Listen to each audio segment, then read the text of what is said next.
This is your favorite chef, Chef Alexia, and I'm here to teach you how to cook not only recipes, the skills and the mindset of a chef. So I wanted to make sure that I give you the recipes for some different vinaigrettes and dressings that you could always have in your refrigerator. So today I'll teach you some basic things, and from then on, you're by yourself, little chef. You can make whatever recipes you want. So again, for those of you that don't know me, my name is Chef Alexia, and I'm here to teach you the skills and the mindset of a chef. And today's subject is dressings and vinaigrettes. So what I have here is a little bullet, because I think this helps us a lot. If you haven't checked my videos about the 5 equipment that I recommend, go check it out. One of the equipment that I do recommend is to actually have a bullet. So let's talk about a little bit why I want you to have this at home. If you go and you buy dressings or vinaigrettes in the supermarket that are already prepared, most of them have a lot of preservatives. They definitely have sugar inside, xanthan gum, and all this other stuff that we don't want to put in our body. So what I suggest is you have some dressings and some vinaigrettes in your refrigerator that will last up to 2 to 3 weeks, because oil is actually a preservative. So don't hesitate, sit there for 5-7 minutes. We're gonna do it together today, so you'll see how easy it is. Have in your refrigerator your favorite dressings. It literally takes 5 to 7 minutes. So I know you could invest that for your health and your family's health. Have it. You come back from work, you don't know what to eat, you have some lettuce, you don't even have to cut more vegetables. You have some lettuce, you have pre-cooked maybe some chicken, or you want to just do a fresh chicken so it's nice and warm. You take your vinaigrette, you toss it, you have a meal. So immediately, not only you save time, but you also save money, and you eating healthier food. So there you go. I don't know what else you want me to tell you. Just do it. All right, do it. Have you guys seen that movie? Do it. Now I'm going to show you one of my favorite dressings, which is actually Caesar dressing. Alright, so I'm going to put this on the side. This is one of my favorite dressings, and I used to have it at my restaurant.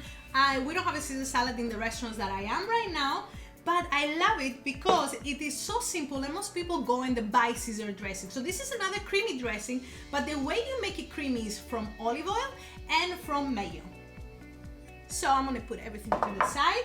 Now, if you guys don't know, Caesar dressing actually has anchovies. So I bought some anchovies right here, and I'm gonna put them in the blender, and I put them first.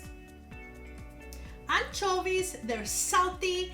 If you don't put too much, you won't actually recognize what is the flavor. So a lot of people don't even know that anchovies are in Caesar dressing.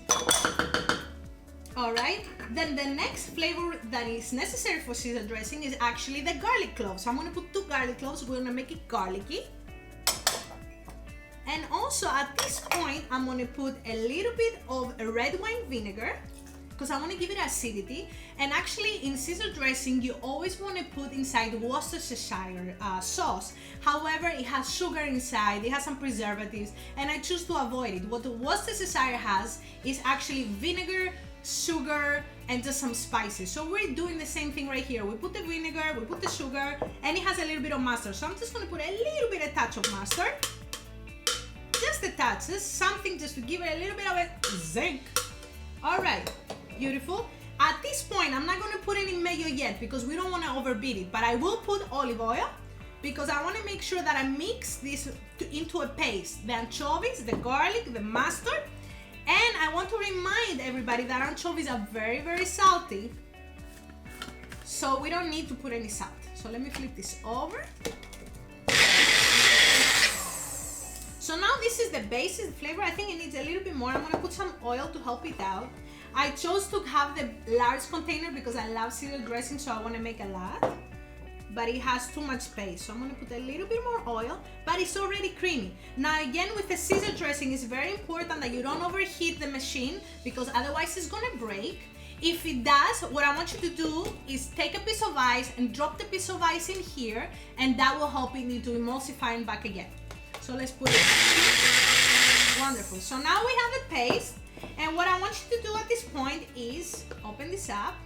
If you have one of the tall blenders, you're gonna want to put the oil little by little, but since this is a closed container and it's more powerful than the tall blender, I'm gonna put the mayo inside. So I have some mayo here.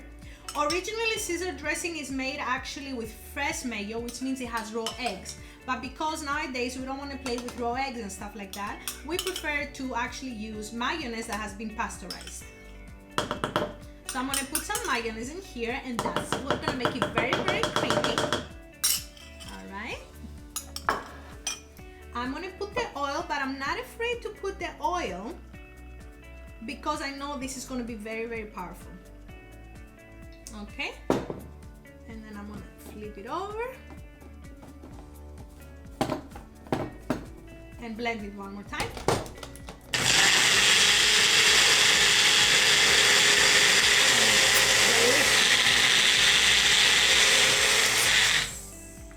Very nice. Now we're gonna put some Parmesan cheese. I don't want you to put the Parmesan cheese earlier because actually the cheese, due to the heat of spinning, it could start melting a little bit. So we want it to hold its coarse and nice texture that it has. And Parmesan cheese is a dry cheese, so it doesn't really melt that well. It creates like a lump. So it's best to put it at the end. There we go. And at this point, I'm gonna also add some fresh cracked pepper because Caesar dressing, I think, is fantastic with fresh cracked pepper. Not the other pepper, you need the fresh one. And I got my little bunny here helping me out. Wonderful. And at this point, I'm actually gonna give it a quick taste to see if it needs any salt. Remember, we have the anchovies in there, so it shouldn't need salt, but I just wanna make sure. It doesn't need salt. Tasty. I can't wait to put this on my chicken. Make a chicken Caesar. So just a quick blend. And there we go. We have our third dressing. So today, guys, I taught you how to make a basic vinaigrette, which is, we made it with balsamic. Then we turned it into a creamy one.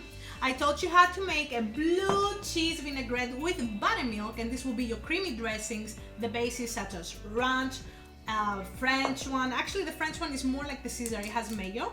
And I also made you a Caesar. So now you know 3 different types of dressings that you could take them and make them your own by adding seasoning, herbs, spices, different types of vinegars, different types of oils. But this is the way that you will make it. And I want you to remember, nobody's born a chef, but you could learn to be one. And I want to be the one to teach you how to do this. So see you next Tuesday, 12 p.m. And don't be afraid to send me any direct messages or Facebook direct messages, and I will answer all your questions. I take my time and I read everybody's comment and I give you my feedback. And the idea is I teach you how to think like a chef. All right, guys, many kisses. Thank you so much. See you next Tuesday, 12 o'clock. Mwah! Wow, what a delicious recipe. Make sure you take a picture and tag me at Chef Alexia on Instagram. Also, I would love if you like, subscribe, and leave me a comment below with a recipe that you would like to see next. See you in the kitchen next time.